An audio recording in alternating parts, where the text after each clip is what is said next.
আসসালামু আলাইকুম রহমতুল্লাহ। নির্দিষ্ট সময়ের কাছে আমাদের প্রত্যেকের জীবন বাধা পড়ে আছে। সময় যখনই শেষ হয়ে যাবে আমাদের এই জীবন। সৃষ্টিকর্তা আল্লাহ আমাদের প্রত্যেকজনকে একটা নির্দিষ্ট সময় দিয়েছেন, যে সময়টুকু আমরা এই পৃথিবীতে অতিবাহিত করতে পারবো। আমাদের প্রত্যেক দিনের পথ চলা এক নতুন গন্তব্যের উদ্দেশ্যে, এমন এক গন্তব্য যে গন্তব্যের শুরু আছে কিন্তু শেষ নেই। দুনিয়ার জীবনে আমাদের নির্দিষ্ট সময় শেষ হয়ে যাবে, কিন্তু আমাদের মৃত্যুর পরে যে সময়, তার তো আর কোনো শেষ নাই। এই তো ছুটে চলছি, প্রতিদিন ছুটে চলছি এক অশেষ গন্তব্যের উদ্দেশ্যে। পৃথিবীতে যখন কোনো শিশু ভূমিষ্ঠ হয়, তখন তার জীবনের একটা সময় শুরু হয়ে যায়। যখন একটা শিশু পূর্ণবয়স্ক হয়ে যায়, তখন তার জীবনের একটা পরীক্ষা শুরু হয়ে যায়।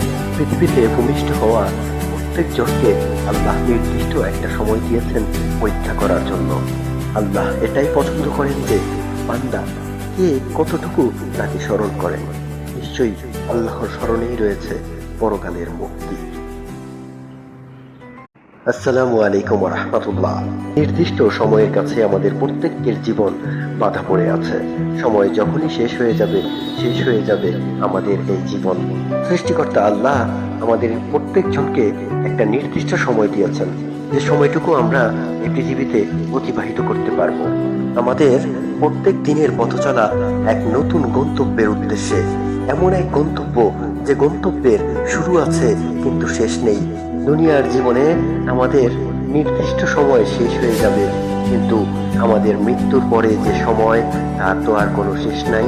এই তো ছুটে চলছি, প্রতিদিন ছুটে চলছি এক অশেষ গন্তব্যের উদ্দেশ্যে। পৃথিবীতে যখন কোনো শিশু ভূমিষ্ঠ হয়, তখন তার জীবনের একটা সময় শুরু হয়ে যায়। যখন একটা শিশু পূর্ণবয়স্ক হয়ে যায়, তখন তার জীবনের একটা পরীক্ষা শুরু হয়ে যায়। পৃথিবীতে ভূমিষ্ঠ হওয়া প্রত্যেকজনকে আল্লাহ নির্দিষ্ট একটা সময় দিয়েছেন পরীক্ষা করার জন্য। আল্লাহ এটাই পছন্দ করেন যে বান্দা কে কতটুকু তাকে স্মরণ করেন। নিশ্চয়ই আল্লাহর স্মরণেই রয়েছে পরকালের মুক্তি।